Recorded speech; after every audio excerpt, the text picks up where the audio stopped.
Hi guys, welcome back on Tech Aid. We are providing you practical solutions to your problems, whether it's a simple hack or a step-by-step guide. We have got you covered. In this video, I will gonna show you that how to delete account on Waze app. First of all, you can open the Waze application. I can already open the app. After opening the app, you can just simply tap on the three horizontal lines at the top left corner of the screen. Tap on it, and now you can just simply click on the settings option that you see, and after this you can just simply scroll down and down, and in the account section you will find the option account and login. Tap on it, and here you can see the option that is delete account at the bottom of the screen. You can just simply tap on it and delete your account.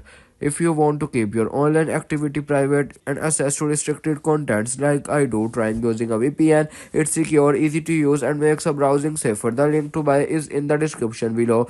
If this tutorial helped, don't forget to like the video and subscribe for more practical solutions. Got questions or need extra help, drop a comment below and we will be happy to assist. See you in the next one. Thanks for watching.